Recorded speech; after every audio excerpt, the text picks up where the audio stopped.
അയോധ്യ സംഭാവന കൊള്ളാം. ഇപ്പൊ അയോധ്യയുടെ പ്രശ്നവുമായി ബന്ധപ്പെട്ട് അഖിലേഷ് യാദവ് യോഗി ആദിത്യനാഥിനെതിരെ കുറച്ച് സ്റ്റേറ്റ്മെന്റ് പറഞ്ഞിട്ടുണ്ടായിരുന്നു. ഞാനതൊന്ന് വായിക്കാം.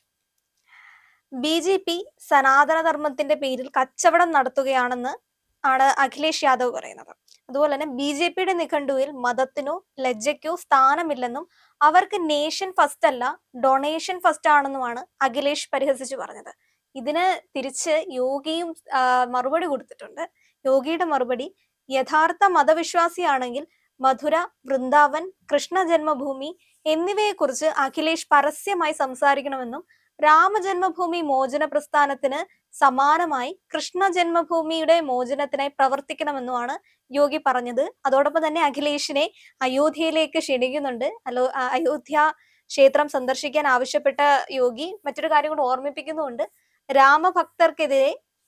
രാമഭക്തർക്ക് നേരെ വെടിവെച്ചത് നിങ്ങളുടെ പാർട്ടിയുടെ ഭരണകാലത്താണ്. കേന്ദ്രത്തിൽ അന്ന് അവരാണ് ഭരിക്കണം.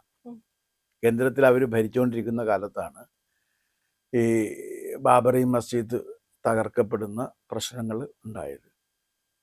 അത് പക്ഷേ സുദീർഘമായ ഒരു പ്രവർത്തനത്തിൻ്റെ ഫലമായിട്ടാണ്. എല്ലായിടത്തു നിന്നും തന്നെ എന്താണെന്ന് വെച്ചാൽ ഈ രാമശില യാത്രകളുണ്ടായിരുന്നു. രാമക്ഷേത്രം പണിയുന്നതിന് വേണ്ടിയിട്ട് ശിലയുമായി എല്ലായിടത്തു നിന്നും രാമഭക്തർ അവിടെ എത്തിയിരുന്നു. അപ്പോൾ ഈ നാടിൻ്റെ നാനാഭാഗത്തു നിന്നും രാമഭക്തർ ഒത്തുകൂടിയതാണ് അവിടെ. കാരണം അത് ഇതിലൊക്കെ ഒരു കാലഗണനയുടെ പ്രശ്നമുണ്ട്. അതെന്താണെന്ന് വെച്ചാൽ ഇപ്പോൾ മുഹമ്മദ് ജനിക്കുന്നതിന് മുൻപേ തന്നെ രാമക്ഷേത്രമുണ്ട് അവിടെ. രാമൻ ഇന്ത്യയിലുണ്ട്, അയോധ്യയുണ്ട്, ദശരഥനുണ്ട്, രാമനുണ്ട്, ലക്ഷ്മണനുണ്ട്, സീതയുണ്ട്, ജനകനുണ്ട്. ഇതൊക്കെ മനുഷ്യരുടെ മനസ്സിൽ അന്ന് തുടങ്ങിയുമുണ്ട്. അല്ലാതെ മുഹമ്മദ് ജനിച്ചതിന് ശേഷമല്ല ഇത് വരുന്നത്. ഇത് മുഹമ്മദ് ജനിച്ചതിന് ശേഷം പിന്നെ അദ്ദേഹം സ്ഥാപിച്ച മതത്തിൻ്റെ അനുയായികൾ വരികയും അവർ വ്യാപകമായിട്ട് ആരാധനാലയങ്ങൾ തകർക്കുകയും ചെയ്യുന്ന രീതി ഇസ്ലാമിൻ്റെ ചരിത്രത്തിലുണ്ട്. അത് ആ ചരിത്രം തുടങ്ങുന്നത് എന്ന് തുടങ്ങിയാണ് എന്ന് വെച്ച് കഴിഞ്ഞാൽ മുഹമ്മദിൻ്റെ കാലം തുടങ്ങി തന്നെയാണ് തുടങ്ങുന്നത്. കാരണം മക്കയും മദീനയും ക്ഷേത്രങ്ങളായിരുന്നു. അവിടെ വിഗ്രഹങ്ങളുണ്ടായിരുന്നു, ബഹുദൈവ ആരാധന ഉണ്ടായിരുന്നു. ആ വിഗ്രഹങ്ങളെയും ബഹുദൈവ ആരാധനകളെയും തകർത്തുകൊണ്ടാണ് അവിടെ പള്ളി പണിതത്. അപ്പം നിലവിലുള്ള ഒരു ക്ഷേത്രമോ ഒരു ആരാധനാലയമോ തകർത്തുകൊണ്ട് അവിടെ ഒരു പള്ളി പണിയുക എന്നുള്ളത് ഇവരുടെ ഒരു ശീലമാണ്. ഇത് തന്നെ ഇവിടെയും നമുക്ക് കാണാൻ കഴിയുന്നുണ്ട്. ഇപ്പം അയോധ്യയിൽ അവിടെ ക്ഷേത്രം രാമക്ഷേത്രം ഉണ്ടായിരുന്നതാണ്. ആ രാമക്ഷേത്രം തകർത്തുകൊണ്ടാണ് അവിടെ ബാബർ വന്നിട്ട് പള്ളി പണിതത്. ബാബറിൻ്റെ ഒരു പള്ളി പണിതത്. സാധാരണ രീതിയിൽ അങ്ങനെ വ്യക്തികളുടെ പേരിൽ പള്ളികൾ പണിയാറില്ല. പക്ഷെ ഇയാളത് പണിതു. കാരണം താനാണ് ഇതിൻ്റെ അധിപൻ എന്ന് എല്ലാവരും അറിയുന്നതിന് വേണ്ടിയിട്ട് കൂടി ആയിരിക്കാം. അല്ലെങ്കിൽ ഒരുപക്ഷെ അദ്ദേഹത്തിന് ശേഷമുള്ളവർ വന്നിട്ട് ബാബർ പണിയിച്ച പള്ളി എന്നുള്ളത് ബാബർ മസ്ജിദ് എന്ന് പേര് കൊടുത്തതുമാകാം. അതെന്താണെന്നുള്ള കാര്യം അതിനകത്ത് തർക്കം നിലനിൽക്കുന്നതുകൊണ്ട് ഞാൻ അതിനകത്തേക്ക് പ്രവേശിക്കുന്നേയില്ല. പക്ഷേ ഒരു കാര്യമുള്ളതെന്ന് വെച്ച് കഴിഞ്ഞാൽ ഇത് തന്നെയാണ് കൃഷ്ണ ജന്മഭൂമിയിൽ. ഇപ്പം മധുരയിൽ കൃഷ്ണക്ഷേത്രത്തിൻ്റെ മതിൽ പൊളിച്ചിട്ട് അവിടെ തൊട്ടടുത്ത് തന്നെ അതിന് ഒരു മതിലിൻ്റെ അപ്പുറത്തും ഇപ്പുറത്തുമായിട്ട് പണിതേക്കുക. ഞാൻ അവിടെ പോയിട്ടുണ്ട്. ഇവർക്കൊരു അവിടെ ഒരു പള്ളി പണിയുന്നുണ്ടെങ്കിൽ ക്ഷേത്രം പൊളിച്ചവിടെ പണിയേണ്ടതില്ല. ഇപ്പം കാശി വിശ്വനാഥ ക്ഷേത്രം പൊളിച്ചിട്ട് അവിടെ പള്ളി പണിതേന്. ആ ചുറ്റുമുള്ള ക്ഷേത്രങ്ങൾ പൊളിച്ചിട്ട് പണിയാണ്. അപ്പം അങ്ങനെ ക്ഷേത്രങ്ങൾ പൊളിച്ച് അവിടെയൊക്കെ പള്ളി പണിയുന്ന ശീലം ഇവർക്കുള്ളതാണ്. ഇസ്ലാം മതത്തിൻ്റെ ഭാഗമായിട്ട് തന്നെ ഉള്ളൊരു സാധനമാണ്. അതായിക്കോട്ടെ, അവരുടെ രീതി അങ്ങനെയാണെങ്കിൽ ഇപ്പം നമുക്കൊന്നും ചെയ്യാൻ കഴിയില്ല. പക്ഷെ ഒരു കാര്യമുള്ളത് എന്താണെന്ന് വെച്ച് കഴിഞ്ഞാൽ ഈ ഇന്ത്യയെ സംബന്ധിച്ചിടത്തോളം ശ്രീരാമനും ശ്രീകൃഷ്ണനും ഇന്ത്യൻ മനസ്സുകളിൽ ജീവിച്ചിരിക്കുന്ന കഥാപാത്രമാണ്. അവർ ദേവതകളാണ്. ശ്രീരാമനെയും കൃഷ്ണനെയും മാറ്റിവെച്ചുകൊണ്ട് ഇന്ത്യക്ക് സംഗീതമില്ല, സാഹിത്യമില്ല, നാടകമില്ല, നൃത്തമില്ല, ഒരു കലാരൂപവുമില്ല. എന്നും ഇന്ത്യക്കാരുടെ മനസ്സിൽ ഇത് വളരെ ആഴത്തിൽ വേരോടിയിട്ടുണ്ട്. ദൂരദർശൻ തന്നെ ആളുകൾ കണ്ടു തുടങ്ങിയത് എന്താണ്? രാമായണം സീരിയലൈസ് ചെയ്തപ്പോഴാണ്. അത് കഴിഞ്ഞ് മഹാഭാരതം സീരിയലൈസ് ചെയ്തപ്പോഴാണ്. രാമായണം സീരിയലൈസ് ചെയ്തിരുന്ന കാലത്ത് എന്താണെന്ന് വെച്ച് കഴിഞ്ഞാൽ മുഹൂർത്തങ്ങൾ വരെ അത് മാറ്റിവെച്ചിരുന്നു. കാരണം രാമായണം കഴിഞ്ഞിട്ട് മതി എന്ന് പറഞ്ഞു. അപ്പോൾ അത്രയേറെ രാമനും കൃഷ്ണനും ആഴത്തിൽ വേരോടിയിട്ടുണ്ട്. അതുകൊണ്ട് ഈ രാമജന്മഭൂമിയും കൃഷ്ണജന്മഭൂമിയും ചരിത്ര പശ്ചാത്തലത്തിന് അതീതമായി അവർ ജനങ്ങളുടെ മനസ്സിൽ ജീവിച്ചിരിക്കുന്ന കഥാപാത്രങ്ങളാണ്, മനസ്സിൽ ജീവിച്ചിരിക്കുന്ന ദേവതകളാണ്. അപ്പോൾ അവർക്കൊരു ക്ഷേത്രം വേണം എന്നുള്ള, അവരുടെ ജന്മസ്ഥാനം സംരക്ഷിക്കപ്പെടണം എന്നുള്ള ഏറ്റവും വലിയ ആഗ്രഹത്തിൻ്റെ ഫലമായിട്ടാണ് അവിടെ ക്ഷേത്രം പണിയാൻ വേണ്ടി പോയത്. അന്ന് അതിനെ എതിർത്തവരാണ് മുലായം സിംഗ് യാദവ്. മുലായം സിംഗ് യാദവ് എന്ന് പറഞ്ഞ ആരായിരുന്നു? അഖിലേഷ് യാദവിൻ്റെ അച്ഛൻ. അന്ന് അതിനെ എതിർത്തവരിൽ മുൻപന്തിയിൽ നിന്നതാണ് മറ്റേ ലാലു പ്രസാദ് യാദവ്. അപ്പോൾ ഇങ്ങനെ നിന്നിട്ടുള്ള ഒരു പാരമ്പര്യം ഇവർക്കുണ്ട്. ഇവരാരും തന്നെ ഇന്ന് വരെ അയോധ്യ ക്ഷേത്രം സന്ദർശിച്ചിട്ടില്ല, അയോധ്യ എങ്ങനെയുണ്ടെന്ന് പോലും നോക്കിയിട്ടില്ല. അപ്പൊ ഇതുവരെ പോയിട്ടില്ല.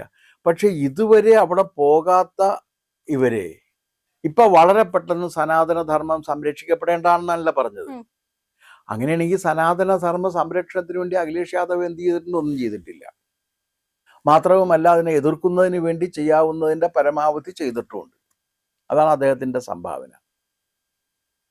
അപ്പം അതുകൊണ്ട് അഖിലേഷ് യാദവ് ഇതിപ്പോൾ മോങ്ങാനിരുന്ന നായയുടെ തലയിൽ തേങ്ങ വീണു എന്ന് പറയുന്ന രീതിയിലുള്ള ഒരു കുര മാത്രമാണ് ഈ നടത്തിയിരിക്കുന്നത്. മോങ്ങിക്കൊണ്ടിരിക്കുകയായിരുന്നു ആ നായ. അപ്പോഴാണ് ഒരു തേങ്ങയും കൂടി വീണ് കഴിഞ്ഞപ്പോഴേക്കും ഉറക്കമൊന്ന് കരഞ്ഞു, അത്രയേ ഉള്ളത്, അതിനപ്പുറത്തേക്കില്ല. പക്ഷെ വേറൊരു കാര്യം ഇതിനകത്ത് ഇതുമായി ബന്ധപ്പെട്ട് പറയേണ്ടതുണ്ട്. അതെന്താണെന്ന് വെച്ച് കഴിഞ്ഞാൽ, ഇന്ത്യയിലെ ക്ഷേത്രങ്ങളുടെ സ്വത്ത് കൈകാര്യം ചെയ്യുന്നതിന് വേണ്ടിയിട്ട് ആ ക്ഷേത്രങ്ങളിൽ വരുന്ന വരവ്, നടവരവ് അടക്കമുള്ള വരവ്, ഭക്തർ കൊടുക്കുന്ന പൈസ, അത് ആ ക്ഷേത്രങ്ങളുടെ ആവശ്യത്തിന് വേണ്ടി വിനിയോഗിക്കപ്പെടുന്നുണ്ട് എന്ന് ഉറപ്പുവരുത്തുന്നതിന് വേണ്ടിയിട്ടും അതിൽ നിന്ന് ആരും കൈയിട്ട് വാരുന്നില്ല എന്ന് ഉറപ്പാക്കുന്നതിനും വേണ്ടിയിട്ട് ഒരു കേന്ദ്ര നിയമം ഇക്കാര്യത്തിൽ വരേണ്ടത് ഒരു അനിവാര്യമായ കാര്യമാണ് എന്നെനിക്ക് തോന്നുന്നു. ഇപ്പം കേരളത്തിൽ ചോറ്റാനിക്കര കളവ്, ഗുരുവായൂർ കളവ്, കൂടൽമാണിക്യ ക്ഷേത്രത്തിൽ കളവ്, പിന്നെ ശബരിമലയിൽ കളവോട് കളവ്. ബാക്കി ക്ഷേത്രങ്ങളിലൊക്കെ എന്തുണ്ടെന്നുള്ള കാര്യം നമുക്കറിയില്ല. കാരണം ഇതൊക്കെ വന്നു കഴിഞ്ഞാലേ അറിയാൻ പറ്റുള്ളൂ. അതിനും ഒരു കാരണമുണ്ട്. ഇപ്പം നമ്മളൊരു ക്ഷേത്രത്തിൽ കൊണ്ടുപോയി നേർച്ച കൊടുക്കുന്നു, വഴിപാട് നടത്തുന്നു, ചില കാര്യങ്ങൾ പ്രായശ്ചിത്തമായിട്ട് സമർപ്പിക്കുന്നു. ചിലപ്പോൾ സ്വർണം കൊടുക്കും, ചിലപ്പോൾ വെള്ളി കൊടുക്കും. ഈ സ്വർണവും വെള്ളിയും ഒക്കെ എല്ലാവരും കൊടുക്കുന്നുണ്ട്, ചെറിയ അളവിലാണെന്ന് മാത്രമേ ഉള്ളൂ. വലിയവർ കോടിക്കണക്കിന് രൂപയുടെ സ്വർണം കൊടുക്കുമ്പോൾ അത് വാർത്തയാണ്. അല്ലാത്തവർ അവർ കൊണ്ടുവന്ന് ഇത് അവിടെ ഇടുന്നുണ്ട്, അത് വാർത്ത പോലും ആകില്ല. അപ്പം ഭക്തർ ഇങ്ങനെ പൈസ കൊടുക്കുന്നുണ്ട്. ഹിന്ദു ഭക്തർക്ക് ഒരു രീതി ഉള്ളത് എന്താണെന്ന് വെച്ചാൽ, ഇത് കൊടുത്തു കഴിഞ്ഞാൽ പിന്നെ അത് എന്ത് ചെയ്തു എന്ന് ഇവരാരും അന്വേഷിക്കില്ല. ഉദാഹരണമാണ്, 36 കിലോ സ്വർണം കൊണ്ടുവന്ന് ശബരിമല ശ്രീകോവിൽ സ്വർണം പൊതിഞ്ഞ്, അവിടുത്തെ കൊടിമരവും സ്വർണം പൊതിഞ്ഞു കൊടുത്ത മറ്റേ മല്ലയ്യ, അത് എന്ത് ചെയ്യുന്നു പിന്നെ അന്വേഷിച്ചിട്ടില്ല. ഇതെല്ലാവരും ഇങ്ങനെ തന്നെ ചെയ്യാറുള്ളത്. രാമക്ഷേത്ര നിർമ്മാണത്തിന് ഞാനും പൈസ കൊടുത്തിട്ടുണ്ട്. അത് അവിടെ ക്ഷേത്രം വരുന്നു എന്നുള്ളതല്ലാണ്ട് അത് അവരെങ്ങനെയാണ് അത് ചെലവഴിച്ചതെന്ന് ഞാൻ അന്വേഷിക്കാറില്ല. ഹിന്ദുക്കൾ ഇങ്ങനെ ചെയ്യുന്ന പണത്തിൻ്റെ കാര്യത്തിൽ അവർ അന്വേഷിക്കാറില്ല. അന്വേഷിക്കുന്നത് പ്രായോഗികവുമല്ല. ഇപ്പം അവിടെ പോയിട്ട് ഞാൻ പണ്ട് ഇങ്ങനെ വന്ന സമയത്ത് ഇവിടെ ഒരു 1 ഗ്രാം സ്വർണത്തിൻ്റെ ഒരു കോയിൻ ഇട്ടിരുന്നു, അത് എവിടെയെന്ന് ചോദിച്ചാൽ നമുക്ക് കണ്ടെത്താൻ പോലും പറ്റിയെന്നിരിക്കില്ല. അപ്പോൾ ആ രീതിയിൽ അവരുടെ ഒരു ഹിന്ദു ഭക്തന്മാരുടെ ഒരു വിഷയവുമല്ല ഇത്. പക്ഷേ എന്ന് കരുതി ഈ ക്ഷേത്രങ്ങളിലേക്ക് വരുന്ന വരുമാനം കൊള്ളയടിക്കാൻ കുറേ പേർക്ക് അവകാശമുണ്ടെന്നോ അല്ലെങ്കിൽ അതിനുള്ള ശ്രമം നടക്കുകയും ചെയ്യുന്ന രീതി വ്യാപകമായിട്ട് വരുമ്പോൾ അത് തടയുന്നതിന് ആവശ്യമാകുന്ന സുശക്തമായൊരു നിയമം നിർമ്മിക്കണം. ഇപ്പോൾ നിലവിലുള്ള ക്രിമിനൽ നടപടിക്രമം അനുസരിച്ചിട്ടാണ് ഇത് വരുന്നത്. അതങ്ങനെയല്ല. ടെമ്പിൾ, അമ്പലവുമായി ബന്ധപ്പെട്ട, ക്ഷേത്രവുമായി ബന്ധപ്പെട്ട വരുമാനങ്ങൾ കക്കുകയും കൊള്ളയടിക്കുകയും ദുർവ്യയം ചെയ്യുകയും ചെയ്യുന്നവർക്ക് സ്പെസിഫിക് ആയിട്ട് ശിക്ഷ വിധിക്കുന്ന ഒരു നിയമനിർമ്മാണം ഉണ്ടാകണം. അതെങ്ങനെ കൈകാര്യം ചെയ്യണം എന്നുള്ളതിന് ഒരു സംവിധാനം ഉണ്ടാകണം. അത് ഓട്ടോണമസ് ആണ്, ഓട്ടോണമസ് ആയിട്ട് തന്നെ പോകണം. അല്ലാണ്ട് ഇതിനകത്ത് ഗവൺമെൻറ് ഇടപെടണമെന്നല്ല. പക്ഷേ ഗവൺമെൻറ്റിന് നിയമം ഉണ്ടാക്കി കൊടുക്കാൻ പറ്റും. നിങ്ങൾ ഈ നിയമം അനുസരിച്ച് നിങ്ങൾ തന്നെ ചെയ്തോളൂ. പക്ഷേ ഈ നിയമം വേണം. ഇപ്പോഴും നമ്മുടെ ഈ എന്താണ് ദേവസ്വം ബോർഡ് നിയമം അനുസരിച്ചിട്ട് ഇവരാരെങ്കിലും ശിക്ഷിക്കാൻ പറ്റുമോ? ഇല്ലല്ലോ.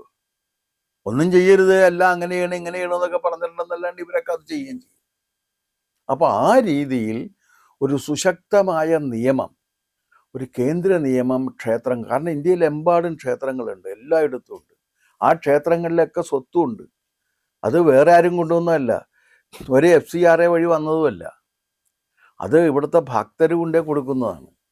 അപ്പോൾ ആ പണം കൈകാര്യം ചെയ്യുന്നതിനും അങ്ങനെ ലഭിക്കുന്ന പണം അവിടെ തന്നെ അതുണ്ട് എന്ന് ഉറപ്പുവരുത്തുന്നതിനും ആവശ്യമായ ഒരു കേന്ദ്ര നിയമനിർമ്മാണം ഇതിന് അനിവാര്യമാണ് എന്നാണ് എനിക്ക് തോന്നുന്നത്. നിങ്ങൾ ഞങ്ങളുടെ കൂടെ ഉണ്ട് എന്നതാണ് ഞങ്ങളുടെ വിജയം. ഒപ്പം നിങ്ങൾ കൂടെ ഉണ്ടാവണം, ഒപ്പം സഞ്ചരിക്കണം. ചാനൽ കാണുന്നവർ സബ്സ്ക്രൈബ് ചെയ്യണം ഇന്ന് തന്നെ.